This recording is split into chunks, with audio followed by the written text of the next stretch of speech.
Coming up on today's episode of The Virtual Couch, is laughter actually the best medicine? Also, I'm going to tell a few jokes and tell my most embarrassing story. And we'll also talk about what to do if you don't think that you're very funny to begin with. That and more coming up on The Virtual Couch.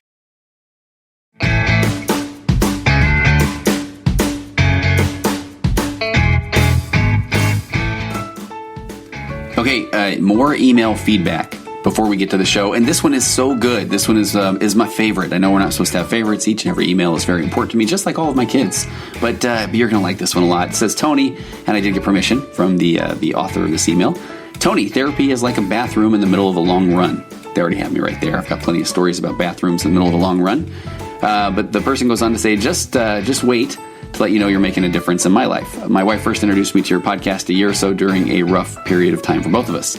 Discussing your episodes has broken the ice for some much needed conversations between us, which I'm so grateful for. I really am. Back to the email. That alone has been amazing. I'm using BetterHelp, thanks to you. I live in a small town. Let me just say, that would be betterhelp.com/virtualcouch. Please go there. If you're going to take a look at betterhelp.com, please go to betterhelp.com/virtualcouch. It really helps the podcast. But he says, I'm using BetterHelp thanks to you. I live in a small town and the counselor options are slim. Plus, I never saw myself as somebody who needed therapy. I came close a few times to setting up appointments, but I always backed out. BetterHelp.com/virtualcouch is so easy. Before you can have a second thought, they have you matched up. I love that because that process is very easy on BetterHelp.com. The barrier to entry is so low. I've been using it for a few weeks now, and I know it's going to make a difference in my life. Now, to explain my crude analogy, my wife and I are training for a marathon. During the long run, we were catching up, and I was telling her about my experience with BetterHelp. A few miles later, we were passing a bathroom. I tried to tell myself I could tough it out, and I didn't want to stop and break my rhythm. Boy, have I been there. One of these days, I'm going to tell a story about why I hold a Strava record in the town of Davis during one particular 1 mile stretch of a half marathon that has to do with exactly this concept. But that'll be a very vulnerable story for me. Back to the email. But I tried to tell myself I could tough it out and didn't want to stop and break my rhythm. I told myself I was tougher than that, but I stopped.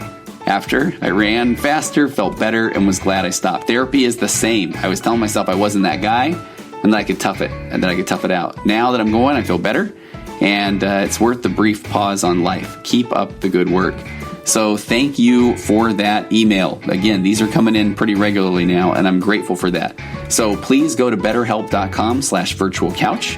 And just know that BetterHelp.com, over 500,000 people have already signed up, done this before you as well. They're going to BetterHelp.com/virtualcouch, getting the help they need, even the help that they didn't know they need, as we learned about in this email today. There's a broad range of expertise in the counselor network that might not be available in local areas. It's available for clients worldwide. You can log in to your account anytime and send a message to your therapist.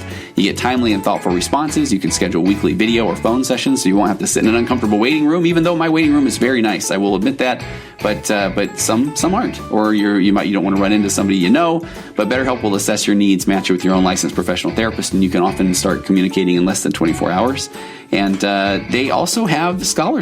So if you are struggling financially, but you really want that help, BetterHelp.com/virtualcouch. Go through there, sign up, and you will find out that there are a lot of options for you on BetterHelp.com/virtualcouch, even if you are struggling financially. And I actually have coming up later this week, I have one of the kind of a big deal at BetterHelp.com. And they're coming on to talk about the whole experience of BetterHelp. And I'm really excited for you to hear that interview. It's going to sound a little bit advertising, but man, we get into the nuts and bolts of how it works and signing up for accounts and the way the therapists work and all that. So I'm really excited to share that interview coming up later this week. There's a special offer for Virtual Couch listeners. You get 10% off your first month at BetterHelp.com/virtualcouch. So what are you waiting for? Go sign up today.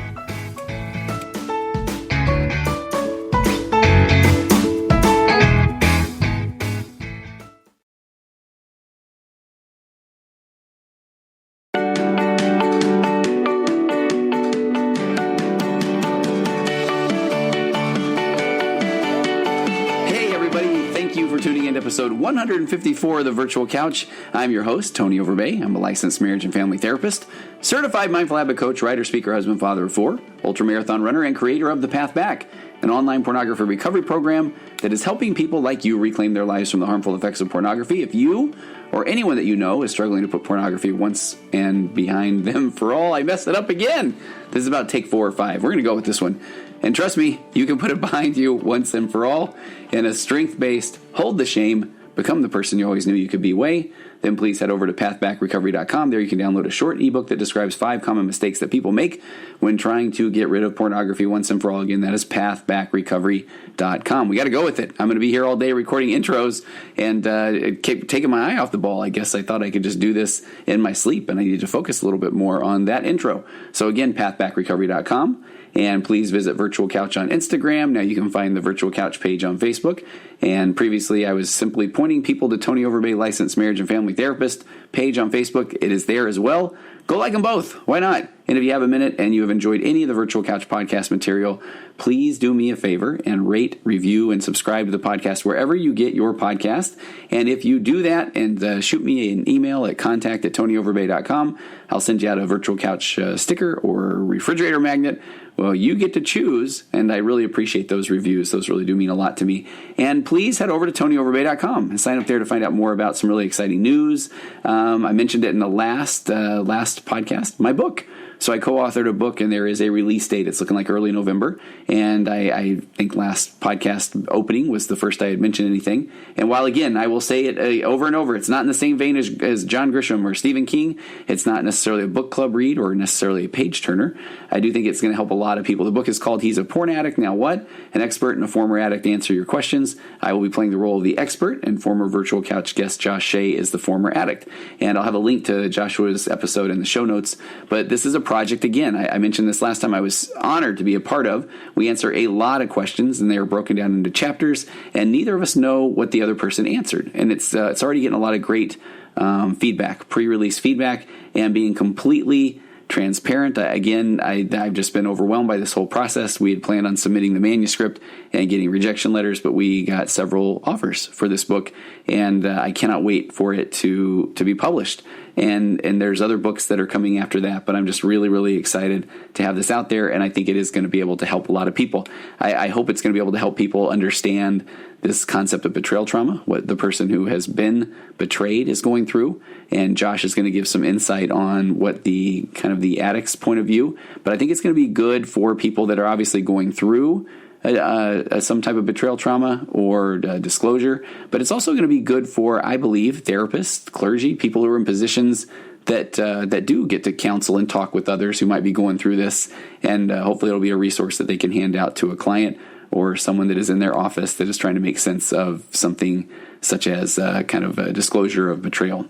And let's get going today. I'm ready. This is going to be a fun one today, because today I'm talking about humor, and I'm going to try to refer to several different jokes that I have found on the internet, because we're going to get to this in a little bit. But one of the articles that I'm referencing today, an article called "Humor in Psychotherapy" by a fellow LMFT, Laura Johnson. She makes, let's kind of go right here.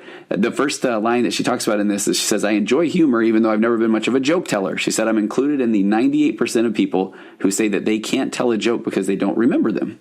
And so I just was already drawn to that 98% of people who can't remember jokes, so they don't tell them.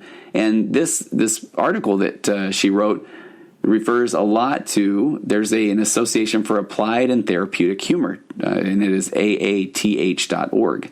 And let's even talk about that. The definition of humor, according to the Association for the Applied and Therapeutic Humor, is any intervention that promotes health and wellness by stimulating a playful discovery, expression, or appreciation of the absurdity or incongruity of life situations.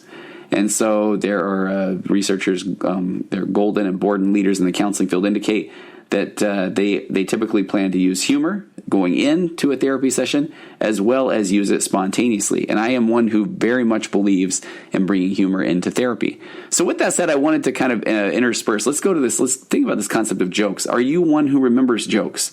Or do you not remember jokes because a lot of jokes you don't necessarily find funny?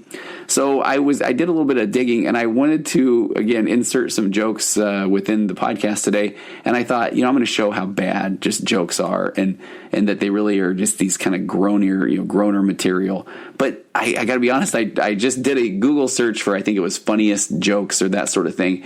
And man, I'm kind of laughing at the ones that I found so far. So before I get to, I've got a story I want to read or I want to talk about, but I also want to get to this article, Humor and Psychotherapy by Laura Johnson. But with that said, did you know that there is what has been deemed a study was conducted in search of the best joke ever, and by millions of votes, and this is it. This is according to a website called boredpanda.com, and I am going to include the link to this because this has 52 of the funniest two-line jokes ever.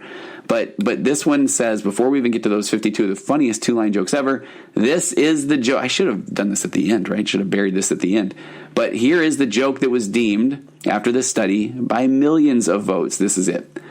Two hunters are out in the woods when one of them collapses. He's not breathing, so his friend calls 911. My friend is dead. What should I do? The operator replies, calm down, sir. First, make sure that he's really dead. There's a silence, then a loud bang. Then back on the phone, the guy says, okay, now what? Yep, that is scientifically proven to be the best joke in the world. So if you laughed at that, no need to be ashamed by your sense of humor. But so then the site Bored Panda also, they say that they scoured the internet for the most excellent, funniest jokes and came up with a list. And I cannot lie, they're kind of making me laugh. So we'll start off with a couple of these, and then I'm going to get back to a story that I want to tell about humor, and we'll talk about humor in therapy today. And how much humor do you have in your life? As a matter of fact, we'll get to a little bit of data that also shows the other positive effects of humor, because there are a lot of positive effects of humor. So number one, this is on Bored Panda. There's 52 of these, 52 of the funniest two-line jokes ever, and I will not be reading all 52. The first one says, I told my wife she was drawing her eyebrows too high. She looked surprised. Someone actually made me laugh. I'm not going to lie. Let me do a couple more of these. This one's pretty good too. And the Lord said unto John, come forth and you will receive eternal life. But John came fifth and won a toaster. So these are actually funny. Now, I'm not going to say that I'm going to remember them, but I think that they're funny. So did those make you laugh? And if so, it's okay. If not, maybe it's early in the morning. Maybe those aren't your cup of tea as far as laughter goes. But before I get back to this article, let me talk about another article that I had queued up here as well. This one's off of helpguide.org, and it is called Laughter is the Best Medicine. And in this article, it talks about the actual benefits of laughter, that it is true laughter can be considered a strong medicine. Not only does it draw people together in ways that trigger healthy physical and emotional changes in the body, but it strengthens your immune system, it boosts your mood, it diminishes pain, and it protects you from the damaging effects of stress. Nothing can actually work faster or more dependably to bring your mind and body back into balance than a good laugh. Humor can lighten burdens, inspire hope, connect you to others, keeps you grounded, focused, and alert. But here is how laughter is good for your health. So laughter actually relaxes the entire body. A good hearty laugh relieves physical tension and stress, leaving your muscles relaxed for up to 45 minutes after. Laughter boosts the immune system. So laughter decreases stress hormones and increases immune cells and infection-fighting antibodies, thus improving your resistance to disease. Laughter triggers the release of endorphins, the body's natural feel-good chemicals. Endorphins promote an overall sense of well-being, and they can even temporarily relieve pain. Laughter protects the heart. Laughter improves the function of blood vessels and increases blood flow, which can protect you against a heart attack and other cardiovascular problems. And here's a fun one. Laughter can burn calories. So it is no replacement for going to the gym or a long run, but one study found that laughing for 10 to 15 minutes a day can burn approximately 40 calories, which could be good enough to lose 3 or 4 pounds over the course of the year. So laughter will make you lighter, literally. Laughter lightens anger's heavy load. Nothing diffuses anger and conflict faster than a shared laugh. Looking at the funny side can put problems into perspective and enable you to move on from confrontations without holding on to bitterness or resentment. And laughter may even help you live longer. A study in Norway found that people with a strong sense of humor outlived those who don't laugh as much. The difference was particularly notable for those that were battling cancer. So talking about laughter as well can lighten the load, lighten a heavy load. And when I think about that, when I wrote down a couple of examples I wanted to talk about today, and long ago, these are all very, very long ago examples, and I will change certain details, of course, so I will be protecting confidentiality. But long ago, when I was in my early therapy days, we're talking very, very early when I was working with a lot of mandated clients. I remember one of the first couples that I worked with, and they were getting angry in a session. And I was trying to bring some order to the session, and at some point, the male in the room decided that he was going to get up and make a very, very dramatic exit. So as he stood up, he opened up the door. I think he said a couple of choice words over his shoulder as he left. And then as he left, he slammed the door, and the door hit him on the heel, and then kind of just did that thing where it went, kind of went back into the room. And I remember just looking at the woman who was in the room with me as well, and it had gotten pretty intense there for a second. But then that, the hitting the door on the back of his heel, he walks out, and I just remember looking over there saying, I don't think that went the way that he was planning on it going. And we kind of laughed. So that really helped kind of lighten that heavy load. So let me go back to this article, Humor in Psychotherapy by Laura Johnson. So humor can also be useful in therapy in a couple of different ways. One is an assessment tool and one as a therapeutic tool. And what I love about this article is this is legit research based around humor. So both of those statements were backed up by some studies done by Rains and Allen, and another one by a study by Golden and Borden. And so humor can be used in these ways to strengthen the rapport between the client and the therapist, facilitate communication, keep the client focused to make the counseling process more interesting, assess the client's degree of psychological functioning, enable the client to change to a more useful perspective by seeing the world's absurdities. I really enjoyed that one. Offer the client a less painful perspective of a painful problem, or add to the client's social repertoire of coping tools, and then reduce stress and tension during a therapy session. And so I really do enjoy a couple of those concepts in particular. And one of those, from a therapist standpoint, is to assess the degree of psychological functioning. And what I mean by that is there are times where someone can be so downtrodden, so flat, have such a flat affect, that humor is definitely not going to be the tool to use. And so if you're doing an assessment, you can tell sometimes that person is, their emotional baseline, as I like to say, is so low that even humor can't penetrate that affect. I found that humor can also be really effective when people are getting pretty intense, especially in one-on-one sessions. And what I found, the example that I wrote down that comes to mind is a lot of people talk about things that they have texted their partner or texted a parent or a friend or those sort of things. And the texts become very intense. And so if someone will actually pull out their phone, there's a couple of things that I find that have happened over time. One is that the person will be reading the text to me, and perfectly normal part of therapy. And they're saying, I said this and then I said this. And I love when during that process, someone finds out that they weren't very clear in a text, where they might read a text over and they're saying, oh man, okay, I think I see what happened here. Yeah, this didn't go the way I wanted it to, or darn autocorrect replaced a word that now makes the context completely different. So I get to hear that one often too. I remember a client very well at one point, and this person was talking about whenever they would talk about texting someone and they wouldn't bring up their phone, they would do a very, very angry thumb typing motion.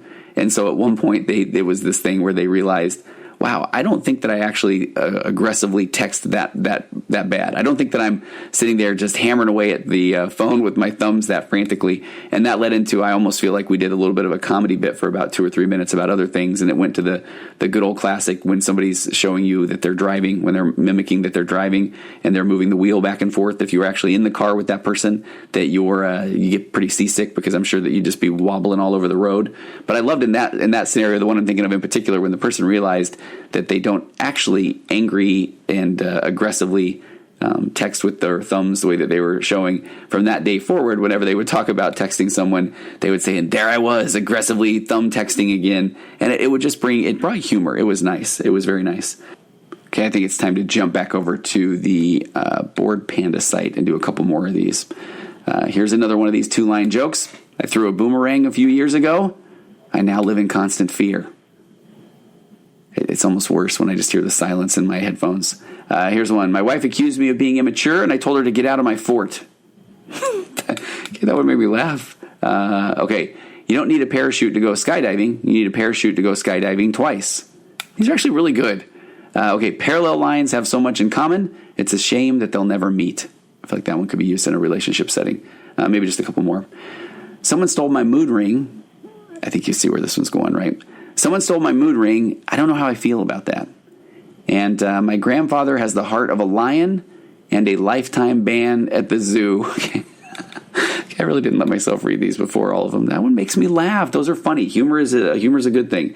Back to this article. Timing is everything. So humor must be used properly to be most effective. If humor is used too soon, then a therapist might be viewed as somebody who is insensitive to the client's concerns. Maybe I've had that happen a time or two. And Golden and Borden, the researchers, explain that humor can be inappropriate in counseling under certain situations.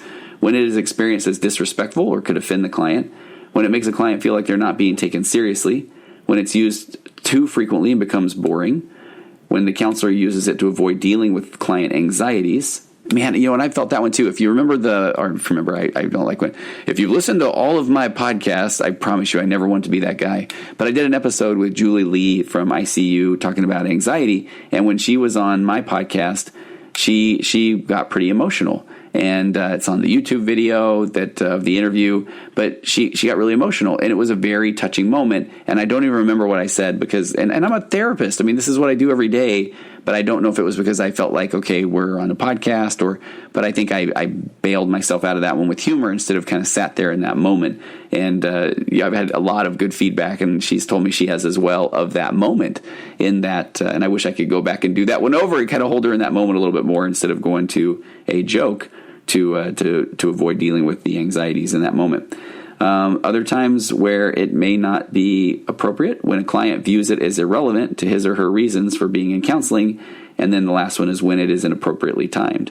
And I think that if you've been in any kind of good friend relationship or even a romantic relationship, that there are going to be times where somebody will try to crack a joke, and you might even hear the good old phrase, you think this is funny? And that can be really difficult, because especially when I see that in couples counseling, I understand that at times that's one of those let's step back and kind of seek first to understand, to see what was happening there. Because I think a lot of people do use humor when they feel anxiety kind of palpitating in the room, and they will use humor to try to just disengage or disarm their partner, and not necessarily always in a negative way, but it can be viewed that way when somebody is really opening up. So ways that therapists use humor with clients. So there's a lot of good ways to use humor in counseling without needing to be a comedian. One of the key ingredients for humor is the ability to be childlike. That is from a study by Godfrey in 2004. Specifically, a counselor, coach, or other healing professional could. And I like some of these suggestions. It says, 1, ask your client, how would an 8-year-old see this situation? To help your client reframe the issue into a less troublesome perspective. And I feel like that one can be helpful even when in couples counseling, when a couple is really struggling to really understand each other, and almost to kind of break it down to how would an 8-year-old see the situation. Another example is encourage your client to keep a humor journal every night or once a week, recalling things that made them laugh or an amusing incident that happened that day. And I love the idea of this. I honestly have never done this before. I do plenty of gratitude journals. I do things where people are journaling just to try to pick out a couple of positives throughout the day. But I've never thought about creating a humor journal to recall things that made them laugh or an amusing incident that happened that day. There's some data that I could not get back to, I couldn't find, but I believe it said on average that a child laughs a couple of hundred times a day, an adult maybe 10 to 15 times a day. So I would love for people, especially when we see these therapeutic benefits and these health benefits of humor, to be able to seek out more humor throughout the day. And I believe that it is there. I think it's around us. Another one, encourage your clients to watch funny films, read joke books, or attend comedy shows. If you've never been to a good stand-up comedian, they are really funny. And I know that sometimes people can be worried about offensive language if that's not their thing, but you can definitely find G-rated or PG-rated comedians. Ask your clients to share an amusing anecdote or observation during the session. And I enjoy that one. Now, that one is one that I try to do quite often. And I will even say, hey, anything fun happened this week? Anything funny, anything humorous, anything come to mind? And oftentimes I feel like that's a great way to kind of get a conversation started. And when I am doing coaching for, let's say, relationships, I think that's a fun one too. Just instead of just saying, so tell me about your childhood or tell me about your parents, that a lot of times it's, hey, tell me about your humor. Tell me what do you think what do you find funny? Do you have a favorite joke? Give the client a cartoon that touches on a problem in a more playful way. I grew up a child of the Far Side comics, and I can think of. I can think of a few of those that make me laugh every time. I remember one in particular where some spiders are down at the bottom of a slide, and I think they say something effective. If we pull this off, we'll eat like kings. And I just remember humor always meant a lot to me. Set up your office with humorous stimuli such as books, calendars, cartoons, props, and posters to improve the weight and cheer up your clients. That is something I have not done, that I think that I could probably do a little bit better job of. Sometimes I do feel, though, if I'm being very honest, very vulnerable, is once I know a client, then I feel like the humor comes out a lot easier. And when people are coming in at times, especially for first sessions, and especially when they haven't been to counseling, I know that can be a little bit intimidating. So if I was sitting there with a clown nose and some of those eyes that have the slinkies coming off of them, that might not be the idea of what they were thinking of as a therapist. Write a laughter prescription, asking your client to read their favorite comic strip every morning. Ask your client to develop a humor first aid kit, including things that might make her laugh or bring a smile to his or her face. or start a Smiles to Go jar filled with humorous quotes and anecdotes that clients can take with them when they arrive or leave your office. Now, I like the idea of that one a lot, and even to have that one at home. I think that's not a bad idea. A Smiles to Go jar, which is not a bad thing. I think that is perfect timing to jump back over to Bored Panda. This thing's kind of cracking me up. All right, and I'm just going to read these. Some of these might not be good. Women only call me ugly until they find out how much money I make. Then they call me ugly and poor. Okay, I see what they did there. I didn't see that one coming.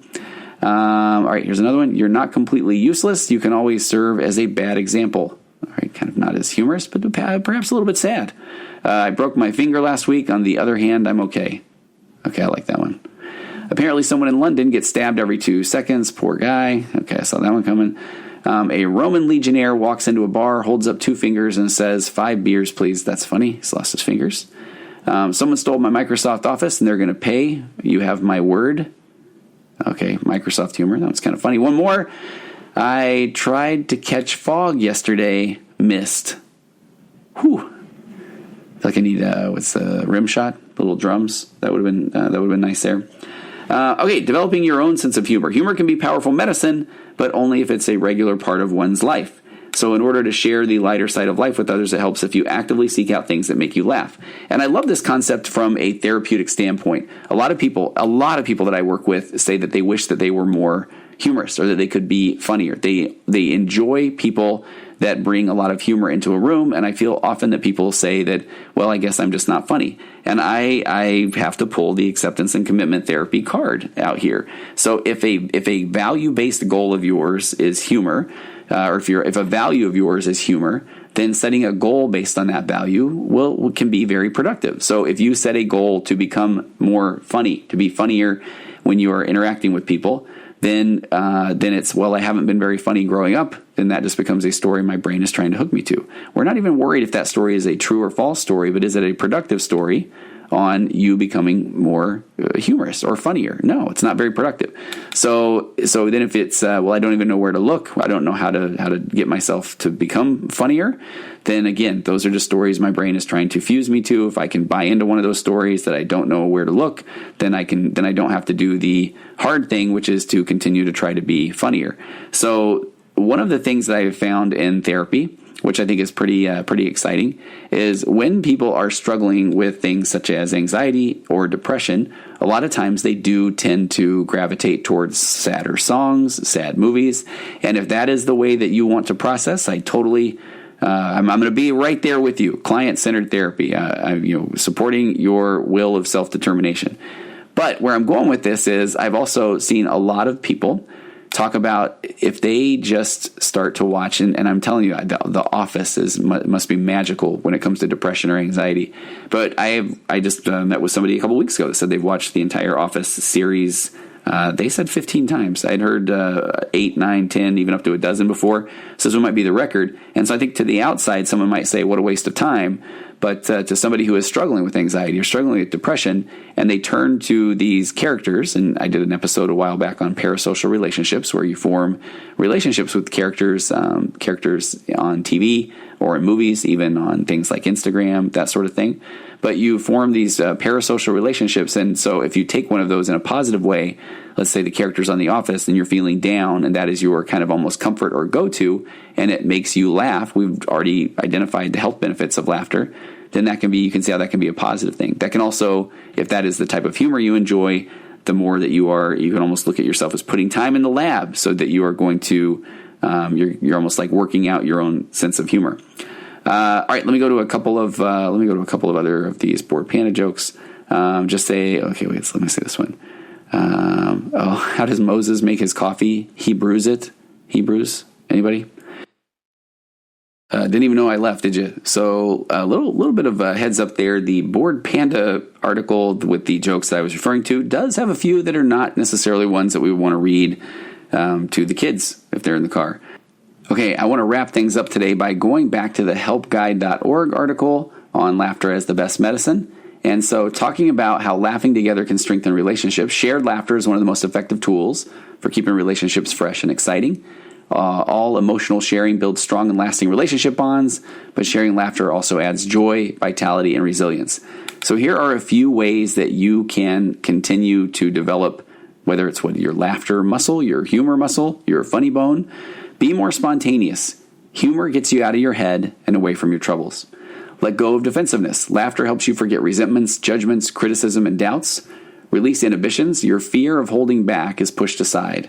And I think that can be in the way of a lot of people's humor, is these inhibitions, or worried about what other people will think. And laughter is one of those things that when something truly strikes you as funny, then those inhibitions are released. Laughter also helps you express your true feelings. Deeply felt emotions are allowed to rise to the surface.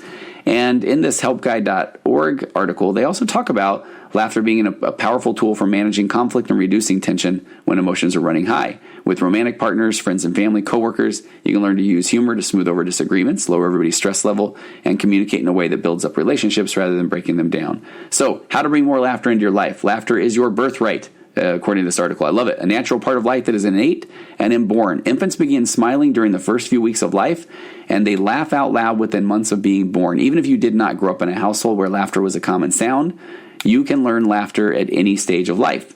So set aside time to seek out humor and laughter, as you might do with exercising, and go from there. Eventually, you'll want to incorporate humor and laughter into the fabric of your life, finding it naturally in everything, which is one thing that I believe truly does bring more zest in life, is finding the humor in life. So according to this article, here are some ways to start. Smile. Smile is the beginning of laughter, and like laughter, it is contagious. When you look at someone or see something that even mildly pleasing, practice smiling. Instead of looking down at your phone, look up and smile at people you pass in the street. The person serving you a morning coffee, or the coworkers that you share an elevator with. Notice the effect on others. And I believe this wholeheartedly. I like to be the guy that when you walk down the hallway, I'm gonna meet your eye. I'm gonna smile. I'm gonna say good morning or how are you doing. People like that recognition. If you know their name, say their name, but smile. Smiling is contagious. The next one, count your blessings. This article says literally make a list. The simple act of considering the positive aspects of your life will distance you from negative thoughts that block humor and laughter. When you're in a state of sadness, you have further to travel to reach humor and laughter. And I think that's a really fascinating concept. When you are in a state of sadness, you have further to travel to reach humor and laughter. So let's kind of keep that humor and laughter close by, whether it is through a list, a journal, as we kind of talked about earlier, but keep the laughter close by. And I love this one. When you hear laughter, move toward it. Sometimes humor and laughter are private, a shared joke among a small group, but usually not. More often, people are very happy to share something funny because it gives them an opportunity to laugh again and feed off the humor you find in it. When you hear laughter, seek it out and ask what's funny. There is nothing I enjoy more than telling funny stories, and sometimes over and over again. I had Uncle Leon Overbay, and I have a special episode that is coming up with him. He passed away a little while ago, but he was a professional storyteller, and there was nothing that would bring people together more than people would want Leon to tell his stories. Wherever you would go, they wanted him to tell stories, and so and that causes laughter, and I think people again are drawn toward laughter. This is a good one. Spend time with fun, playful people. These are people who laugh easily, both at themselves and at life's absurdities, and who routinely find the humor in everyday events. Their playful point of view and laughter are contagious. Even if you don't consider yourself a lighthearted, humorous person, you can still seek out people who like to laugh and make others laugh. Every comedian appreciates an audience. And I hope, or I think that we all know people that are like that you can kind of just go to, and they're gonna turn something into something funny. And even again, if that's not you, you can still gravitate toward that person, because remember, on the side, you're trying to develop your humor muscle as well. And bring humor into conversations. Ask people, what's the funniest thing that happened to you today, this week, in your life? And this brings up something I'm just thinking of right now. I've been doing more of Q&A, questions and answers on Instagram. So again, if you aren't following Virtual Couch, please go follow Virtual Couch on Instagram, and try to do a weekly Q&A. And I get a lot of them that have to do with what's the right thing to say, or what's a good way to ask, or these concepts of how do you break the ice? How do you ask questions? How do you ask your kid about how was your day today, instead of just literally saying how was your day today? Or on a date, when people feel like things have gotten a bit stale or stagnant, what are things you can say? So I love this one of what's the funniest thing that happened to you today, or this week, or in your life. So creating opportunities to laugh. They have a list on this helpguide.org article, and it's I love this one. Read the funny pages. Is that when an older person? Read the comics. Seek out funny people. Share a good joke or funny story. Check out your bookstore's humor section. Host a game night with friends. That can always be fun. We did some game night over the weekend with some people, and just makes you laugh. It really does. Play with a pet. Go to a laughter yoga class. I have not heard of these, but that sounds right up my alley. goof around with children, do something silly, make time for fun activities. And I like that one as well. This one talks about the more put yourself out there. The funny things are not necessarily going to happen if you're just kind of being stagnant, sitting around home. Final ways to develop your sense of humor: laugh at yourself, share your embarrassing moments. The best way to take yourself less seriously is to talk about times when you took yourself too seriously.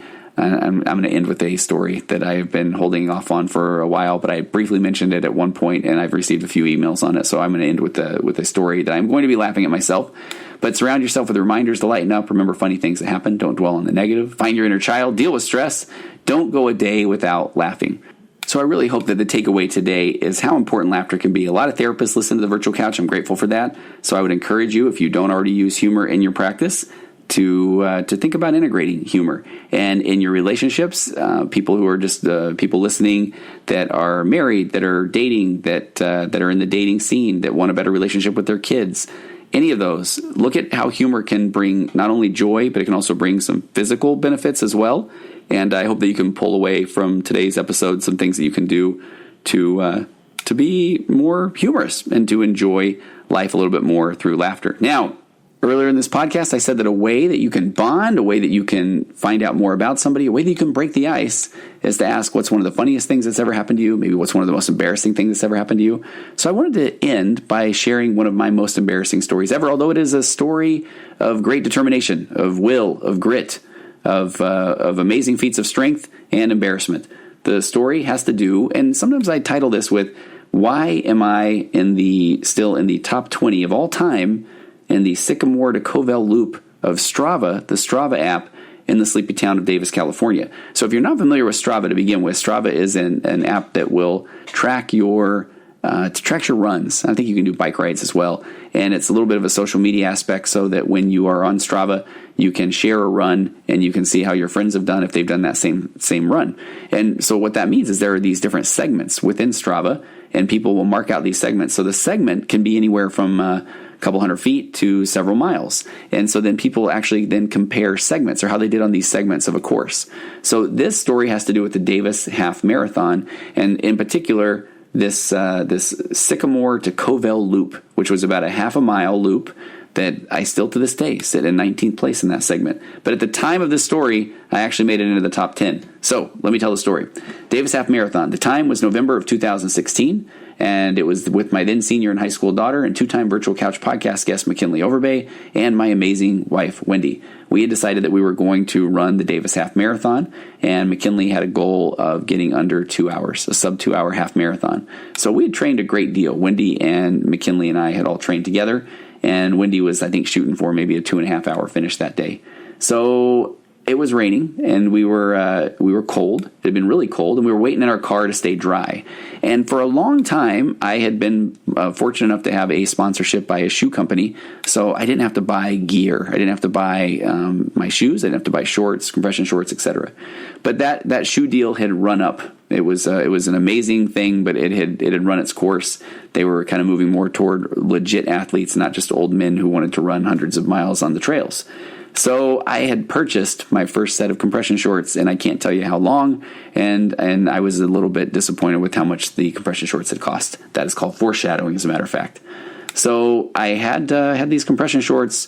We finally get out of. I had other shorts on over them, of course, and we get out of the car, and it is time to run. We're a little bit nervous. We've been in the car the whole time. Didn't really get a chance to stretch out our legs because it was rainy and cold. And the gun went off, and we were off, and we were having a great time. I'm that guy at the beginning of a race that's kind of, I don't know, I'm yelling cramp, just kind of joking around, or are we almost there yet? Or, if there goes my lead, those kind of things, just try to get people chuckling. Actually, yeah, back to humor, right? So we're running, and we're a mile in, we're a couple miles in. I'm kind of noticing that, I don't know if I maybe hadn't taken the nutrition part of the half marathon as seriously. This is peak ultramarathon days, so there I was eating a lot and running a lot, and as an ultramarathoner, probably not the best thing to admit, but maybe my diet wasn't as dialed in as it could have been. So I think I'm really setting the stage to say, as we say in my home when the kids were little, I was having a little bit of tummy troubles. So I again, this is my most embarrassing, hopefully humorous story. Keep that embarrassing part in mind. So I will be honest, approaching the 3-mile mark, I had maybe passed a little bit of gas. And let's just say that I was a little bit worried about the passage of the aforementioned gas. So as we got to that 3-mile mark, I see a porta potty there off to the side, and I tell McKinley that I need to make a quick pit stop and that she should go on without me. That should be very, very brief. I'm just going to double check, make sure everything's okay. I hadn't told her that part yet. And I should be able to catch her within a quarter mile or so. So I get into the porta potty, and we'll spare all the details, but let's just say those compression shorts had given up the ghost. My worries, my aforementioned worries, were not unfounded. And so, in fact, these compression shorts were just going to be, they just got me through the first 3 miles. Bless their hearts. I appreciate the efforts that they put in to help me do that. So it was difficult to kind of get the compression shorts off because you don't want to take your shoes off and you're in a porta potty and it's raining and it's wet. And so it takes me a little bit longer than I had anticipated. But then I'm ready for action. So I jump out of that porta potty and now I've got to catch my daughter. So I sprint like I haven't sprinted in a long time. As a matter of fact, when I went back and looked at the Strava data just last night, when I was thinking about possibly telling this story, I did see that I think that mile ended up being, I think, like a 5:56 mile or 6:03 mile or something. And I don't run those kind of miles. I mean, when you're kind of doing the ultra marathons, I'd kind of given up on speed quite a while ago. Plus, I'm old. So I put the pedal to the metal. And I catch her, but it took me a mile to catch her. I didn't catch her until the 4-mile mark. So on Strava, then apparently I had passed through a segment called Sycamore until Covell Loop, which is it's a half a mile loop.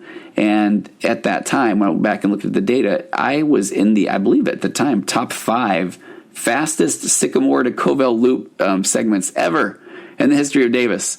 And so when I looked here, and then we're talking 3 years later, it looks like I still sit in 19th place for that segment of all time. So we went on to have a wonderful run, and it continued to rain, but had a glorious time. I looked up the times. Mackie and I both finished in 1 hour, 57 minutes, and 5 seconds. So we got that 2-hour goal. And we turned around, I think, and then we were going to try to go. I was going to go do a little ultra marathon thing and try to run up the course a few miles, find my wife and run her back in. And when I turned around, she was crossing the finish line. So she finished at 2:05. So it was an amazing experience, just one that I did not end up with the compression shorts that I started with. So there's my most embarrassing story. So hopefully that maybe brought a little bit of humor and hopefully lightened up your day. All right, I hope that you will have a wonderful, humorous day and week coming up. And I will see you next time on the Virtual Couch.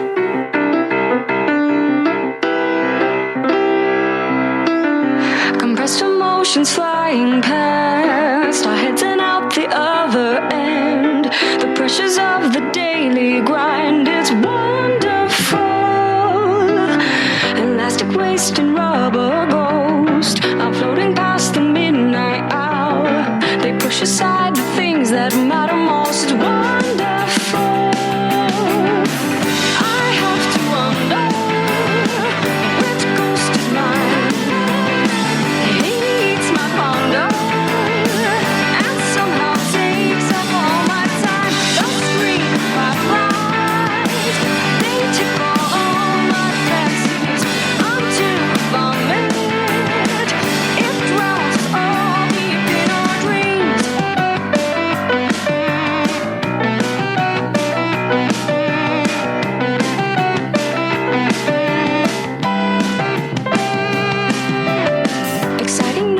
Discount price, a million opportunities. The chance is yours to take